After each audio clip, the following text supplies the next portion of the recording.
This is KVUE News Daybreak. The University of Texas facing a lawsuit this morning why a group says UT admissions policy violates the Constitution. And another issue surrounding APD's handling of forensic evidence, a new issue that has a lot of people concerned. The health care vote delayed while lawmakers decided to wait until after the July 4th recess to cast their vote in the opposition they're now facing. Good morning to you and thank you for joining us for KVUE News Daybreak. It is 5 a.m. I'm Brian May. And I'm Yvonne Nava. It is Wednesday, June 28th. And let's get a look at what we're tracking out there with Storm Team meteorologist Erica Lopez. Good morning, guys. We're tracking the humidity across the Lone Star State. That is the case closer to the coast, and that's exactly where we're seeing some showers right now. 71 is your dew point in Austin. We've had worse days, but where the dew points are in the mid-70s, we see some scattered showers developing there. Now, the coastal showers have been going on the last couple of days, and those are the thunderstorms that have made its way to central Texas the last couple of days also. Today, we have a much less chance of seeing those showers. We're in the clear starting this morning. No rain shower chances for your morning commute. It's this afternoon where we will call about a 10% chance of a spotty shower that's possible. Highs in the 90s, but notice those very small spotty showers are possible, mainly east of I-35, and that's why we have to keep in a chance for some isolated storms today. 93 degrees is your forecasted high. Other than that, that's near average. So I say we have a rather decent day in store here in central Texas. And Naveed has a look at the roads. Are the roads looking just as decent this morning? Yes, pretty nice this morning, Erica. Good morning. This is a live look at 183 at Balcones Club, provided by your TxDOT cameras here. You can see the roads are traveling quite nicely this morning southbound, so no issues there, just where I want you to be this morning at 5 o'clock. So if we take a look at the Steiner Ranch area, there is a crash we are monitoring. This is RM 2222 at River Place Boulevard, not causing any blockage or slowdowns in the area, but definitely something to watch out for if you're traveling inbound out of the Steiner Ranch area. This is a quick look at some construction that'll be going on in downtown. The crosswalk between South Lake Shore Boulevard and East Riverstone Drive. A part of South Lake Shore will be closed off, so use Tinnen Ford Road as your alternate route. Guys, back to you. All right, thank you. Well, thousands of North Austin residents have power back on this morning after losing it overnight. Austin Energy tweeted out around 1 o'clock that more than 22,000 customers were without power near 183 and Breaker Lane. Officials say a circuit tripped at one of their substations, but they aren't sure exactly how that happened. But again, all power has been restored. Senate Republicans facing a major setback in the push to repeal and replace the Affordable Care Act. GOP leaders unable to rally enough support to pass the new bill or get enough votes to even bring it to the floor for debate. ABC's Janae Norman in Washington, where Republicans are now delaying the vote. A major reversal from Senate Republicans. I expect to have the support to get it done, and yes, we will vote this week. Abandoning all hope of passing a health care bill before the July 4th recess. We will not be on the bill this week, but we're still working toward getting at least 50 people in a comfortable place. GOP senators hung their heads in an East Room meeting with the president when it became clear the votes simply weren't there. This will be great if we get it done, and if we don't get it done, it's just going to be something that we're not going to like, and that's okay. The deal cut behind closed doors and drawn up in secrecy was immediately met with fury, and the grim outlook from the nonpartisan Congressional Budget Office isn't helping. That analysis revealing 22 million more Americans would be uninsured in 10 years under the Senate bill, 15 million more uninsured next year alone, and nearly $800 billion cut from Medicaid. Democrats, united in their opposition, held pictures outside the Capitol of the Americans they say would suffer as a result of the bill. This is not a bill of just paper and pencil. This is not just abstract numbers. These are real people. Republicans could only afford to lose 2 votes, but there are 9 GOP senators who say they cannot support this bill. Now the Republicans have pushed the vote until after the July 4th recess. It gives them more time to work on a new version of the bill that conservatives say doesn't cut enough and that moderates say cuts too deeply. Janae Norman, ABC News, Washington. A massive cyber attack freezing computers and demanding ransom. Some hospitals in Pennsylvania had to cancel surgeries because of the hack. A pharmaceutical company in New Jersey also hit, as well as the company that makes Oreo cookies. Thousands of companies worldwide received a message saying, quote, "Your files are no longer accessible. Nobody can recover your files without our decryption service," end quote. It went on to say, send $300 worth of Bitcoin. They might not give you your data back, but hit you again and say, give me more money. You can't read any emails, you can't read any files. Basically, your computer becomes a brick. Now, the attack surfaced in Ukraine yesterday morning, shutting down everything from grocery stores to airports. Researchers believe it's a new form of ransomware that hasn't been seen before and appears to use hacking tools like the one seen in another worldwide attack back in May. Well, first it was a freezer with DNA samples. Now it's a refrigerator with sexual assault kits. For the second time in recent months, Austin police equipment could have put forensic samples at risk.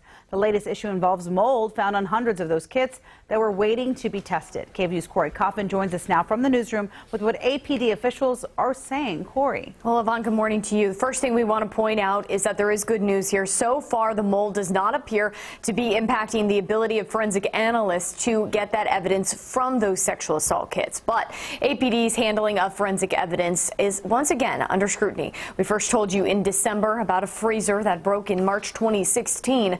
That freezer housed hundreds of DNA samples. An alarm system designed to alert forensic staff didn't do so, and the problem went unnoticed for days.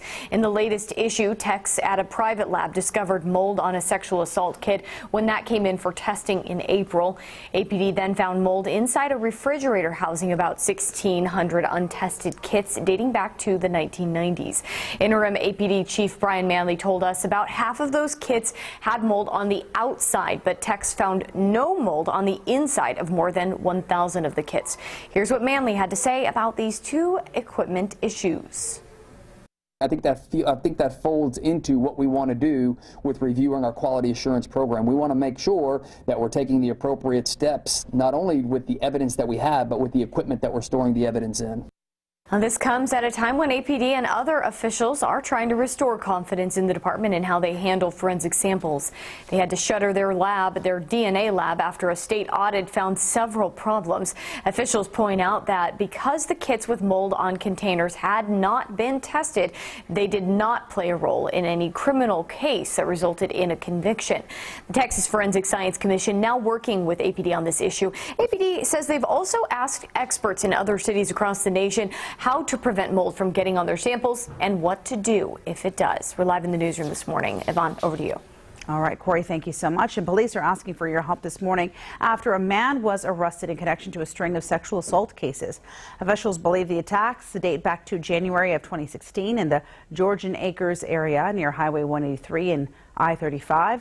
APD is asking possible victims to come forward to help with the investigation. 3 of the known victims are members of the transgender community. Police say a 32-year-old man lured people into his vehicle and then asked for sexual favors. When they refused, he assaulted them. Right now, officials say they are not releasing the man's picture until all the tips have been received. If you know of any other attacks, please call police. 5:08 now, and the University of Texas facing a new lawsuit over their admissions process. Former student Edward Blum says the use of racial and ethnic preferences in admissions at UT violates state law and the Texas Constitution. Blum, the president of Students for Fair Admissions, and he helped Abigail Fisher with a similar case against UT last year. That case went all the way to the Supreme Court. The Supreme Court ruled against them, upholding UT's use of affirmative action. 5:08 is your time this morning, and the father of a 22-month-old Houston boy at the center of an Amber Alert is in custody this morning. The Amber Alert was issued yesterday afternoon for the toddler after police say his father took him during an argument with the mom. The search ended around 11 o'clock last night. Officials say the little boy is safe and will be reunited with his family. A reminder this morning, look twice before filling up at the gas pump if you use those automatic credit card readers on the pump. Yesterday, officials found a card skimmer at a 7-Eleven gas station in North Austin, right on I-35. The Austin Police Department says it has been removed and no others were found at the other pumps there at the station. But don't forget, check the keypad and card slot before using any gas pumps. Well, the search is on for a new Austin city manager, as it has been for quite some time. And today a task force is asking for your input on what you would want and expect of a new city manager. The Search Advisory Task Force is holding a meeting today at City Hall from 6 until 8. It's part of phase 1 of the search. After this, the recruitment firm will look for qualified candidates based on the community feedback. Now let's take a look at our weather with Erica.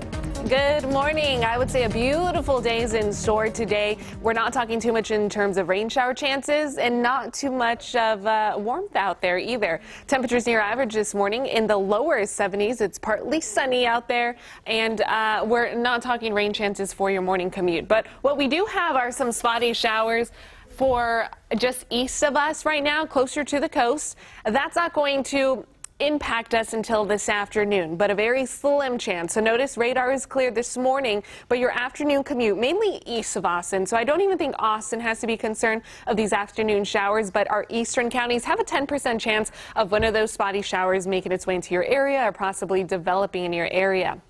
Highs today 93. Our average high is 94, so not bad at all. We're right on target where we should be for this time of the year. It's going to feel like 99 degrees, so closer to 100 degree feel-like temperatures. That's bearable. We've had worse. I am talking more dangerous heat index values that'll approach our area tomorrow, Friday, and also Saturday. I'll break down those details coming up in the full forecast.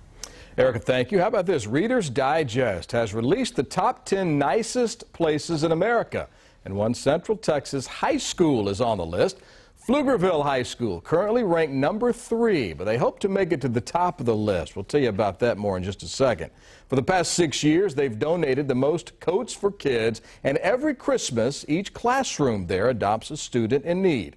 Students and administrators say being nice, it's an everyday thing at Pflugerville High, and you can see it in the school cafeteria. If you walk in there, you don't see us separated by ethnic groups or by social status. It's like a mix of everyone. I think what makes Pflugerville High School a really nice place is that the community really cares about each other. Now, Reader's Digest is putting on a contest for the nicest place in America. You can vote once a day until July the 7th, and we have the link set up for you at kview.com, so we encourage you to vote for Pflugerville High if you're so inclined. I love that sign. Dude, be nice. Dude, just be nice. It's very simple, right? Yes. Well, still ahead, danger at the swimming pool. That's right. Why 5 kids were rushed to the hospital during swimming lessons. And a local judge's decision under fire. What he's saying about a controversial ruling to return a puppy that was left in a hot car to her owner.